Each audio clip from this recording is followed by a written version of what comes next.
Hai, masih bersama saya Mr. Z bicara. Tentu saja bicara tentang kebenaran berdasarkan fakta, data, dan realita. Ini dari kisah nyata kita jadikan edukasi ya, jadikan pembelajaran untuk kita semua. Ini kisah nyata yang inspiratif ya. Eh, Adanya seseorang ya menemukan dompet yang berisi uang dan juga ATM sama PIN-nya. Kemudian yang menemukan ini eh, saat ini sedang berurusan dengan hukum. Bagaimana kisahnya? Simak baik-baik, ini untuk kita semua. Untuk kita semua. Kita bacakan dulu. Nasib Yusran, pedagang sayur, temukan dompet berisi kartu ATM dan PIN, berujung kasus pidana. Beginilah nasib Yusran, seorang pedagang sayur yang menemukan dompet berisi kartu ATM dan PIN, kini berujung pada kasus pidana. Yusran merupakan pedagang sayur di Pangkajene, Kepulauan Pangkep, Sulawesi Selatan. Ia tak menyangka keputusan menggunakan kartu ATM dari dompet yang ia temukan di jalan akan berujung pada kasus hukum. Dompet tersebut berisi uang tunai, kartu ATM, serta ada secari kertas bertuliskan PIN. Akibat perbuatannya, Yusran dijerat pasal 362 KUHP tentang tindak pidana pencurian. Kepala Kejaksaan Tinggi Sulawesi Selatan, Agus Salim, menjelaskan bahwa kasus ini bermula pada November 2024. Saat Yusran tengah dalam perjalanan menuju ke pasar. Ini pedagang sayur kan ke pasar ya. Pada 12 November 2024, saat tersangka dalam perjalanan menuju ke pasar menemukan sebuah dompet kulit warna hitam yang di dalamnya terdapat uang tunai.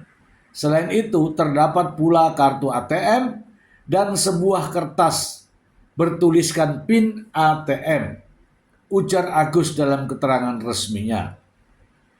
Godaan untuk memanfaatkan kartu ATM tersebut membuat Yusran berulang kali menarik uang hingga total mencapai 20 juta. Uang tersebut kemudian ia gunakan untuk membeli 2 ponsel, 1 unit mesin kompresor, 1 gelang emas, serta kebutuhan sehari-hari. Kasus ini menarik perhatian Kejaksaan Negeri Pangkep yang akhirnya mengajukan penyelesaian perkara melalui mekanisme restoratif justice. Ingat teman-teman ya kalimat ini ya. Restoratif justice. Beberapa faktor menjadi pertimbangan dalam keputusan ini. Di antaranya karena Yusran baru pertama kali melakukan tindak pidana dan ancaman hukumannya yang kasus yang dihadapi tidak lebih dari 5 tahun.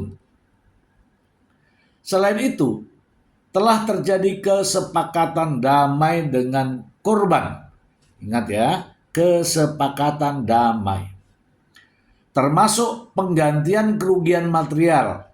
Latar belakang kehidupan Yusran juga menjadi aspek penting dalam pertimbangan ini. Ia dikenal sebagai pedagang sayur kecil yang harus menghidupi istri penyandang disabilitas serta anaknya yang masih berusia 8 tahun. Dengan disetujui RJ ini, tersangka segera dibebaskan. Tutup Agus. Dengan keputusan ini, Yusran akhirnya bisa kembali berdagang dan melanjutkan kehidupannya bersama keluarga. Oke ya teman-teman ya, ini saya sudah bacakan, ini kasus nyata. Ini banyak terjadi. Ini bisa menimpa kepada siapa saja. Oke, kita bahas setelah cuplikan video berikut ini. Di Pangkajeni Kepulauan, Sulawesi Selatan, bernama Muh Yusran, 36. Tak menyangka dompet yang ia temukan di jalan akan membawanya ke hadapan hukum. Dompet tersebut berisi uang tunai, kartu ATM, dan secari kertas bertuliskan PIN ATM. Keputusannya untuk menggunakan kartu tersebut akhirnya membuatnya dijerat dengan pasal 362 KUHP tentang tindak pidana pencurian. Kepala Kejaksaan Tinggi Sulawesi Selatan, Agus Salim, mengungkapkan bahwa kasus bermula pada November 2024 lalu saat Yusran dalam perjalanan menuju pasar. Pada 12 November 2024, saat tersangka dalam perjalanan menuju ke pasar menemukan sebuah dompet kulit berwarna hitam yang di dalamnya ada uang tunai. Selain itu, terdapat pula kartu ATM dan sebuah kertas bertuliskan PIN ATM itu, ucap Agus melalui keterangan resminya, Jumat, 31 Januari 2025, dikutip dari kompas.com. Kesempatan itu membuatnya tergoda untuk menggunakan kartu ATM tersebut. Ia pun berulang kali menarik uang dari ATM hingga total mencapai 20 juta rupiah. Uang itu dipakai tersangka membeli 2 ponsel, 1 unit mesin kompresor, 1 buah gelang emas, dan untuk biaya kehidupan sehari-hari, tutur Agus. Kasus ini mendapat perhatian dari Kejaksaan Negeri Pangkep, yang kemudian mengajukan penyelesaian perkara melalui restorative justice.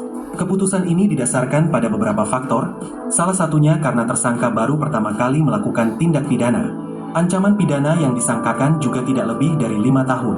Selain itu, sudah ada kesepakatan damai dengan korban, serta penggantian kerugian material. Latar belakang kehidupan Yusran juga turut menjadi pertimbangan.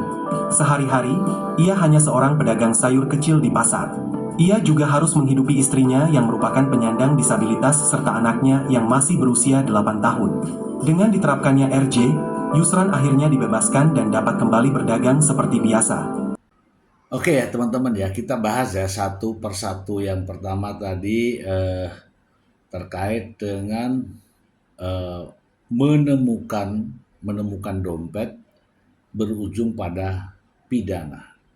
Pada saat menemukan dompet itu belum pidana karena tidak ada perbuatan di sana, tidak ada perbuatan pidana ketika menemukan. Oke, menemukan dompet, kemudian menggunakan ATM.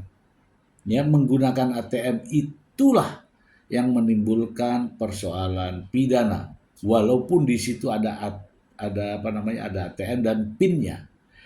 Nah, inilah yang terjadi seorang pedagang sayur ini.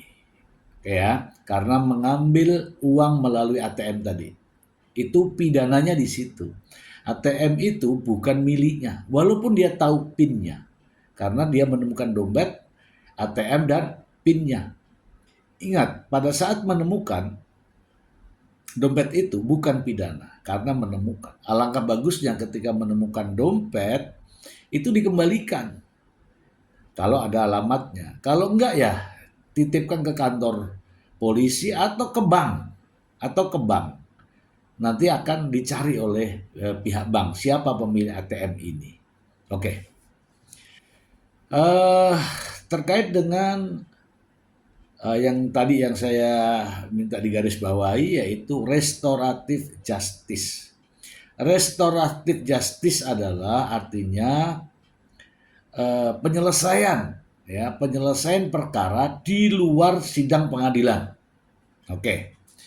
Kenapa ada ya sekarang ini karena kasus begitu banyak, bermacam-macam persoalan sehingga guna mengurangi ya